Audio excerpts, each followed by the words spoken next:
দেখুন, মল্লিক মোড় থেকে ঢেউভাঙা পর্যন্ত রাস্তার বেহাল অবস্থা, স্থানে স্থানে জল জমে আছে এবং এক সময় দেখা গিয়েছিল যে কিছু ইট কিছু বালি ফেলা হয়েছিল, কিন্তু প্রকৃতপক্ষে যে রাস্তার যে পরিমাণে টাকা প্রধানমন্ত্রী গ্রাম সড়ক যোজনায় যে পরিমাণে টাকা বরাদ্দ করা হয়, সেই টাকা কিন্তু রাস্তার কাজে লাগানো হচ্ছে না, যে কারণে আজকে এই রাস্তার পরিস্থিতি। এবং যে কন্ট্রাক্টর কাজ করেছিল সেই কন্ট্রাক্টর ছেড়ে চলে যায়।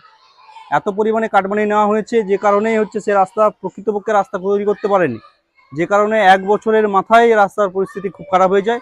আজকে 4 বছর হয়ে গেল কিন্তু রাস্তা কোনো মতে মেরামত করছে না, এবং কবে হবে তাও আমরা জানতে পারছি না, এবং এলাকাবাসী খুবই সমস্যার মধ্যে রয়েছে। আগামী দিনে আমরা ডেপুটেশনের মধ্য দিয়ে আমরা প্রশাসনিকভাবে চাপ দেওয়ার চেষ্টা করব, যাতে এই রাস্তা এই শীতকালে কাজটা শুরু হয়। তার জন্য আমরা চেষ্টা করব, আমরা আন্দোলন চালিয়ে যাব।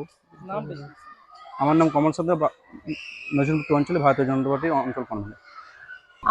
আমি ওটা নিয়ে ব্যবস্থা করছি কি করেননি, সে স্বয়ং ডিএম অফিস, বিডিও অফিস, ওরা ওখানে রিসিভ কপি চাইলে ওখানে ওরা দেখতে পারেন এবং জানতে পারবেন। এবং যেহেতু আমাদেরকে স্পষ্ট জানিয়ে দিয়েছে যে এটা হচ্ছে কেন্দ্রীয় যে সরকার, সেই কেন্দ্রীয় সরকারের কেন্দ্রীয় সড়ক যোজনার রাস্তা, তাই রাস্তাটা এটা হচ্ছে মল্লিক মোড় থেকে ঢেউভাঙা পর্যন্ত যে রাস্তাটি, তাই এখান থেকে কোনো কিছু করতে পারা যাচ্ছে না। আমরা কেন্দ্রীয় সড়ক যোজনার রাস্তাতে টোল ফ্রি যে নাম্বার আছে ওতে বারবার ফোন করেও জানিয়েছি যাতে তাড়াতাড়ি রাস্তাটা করা হয়।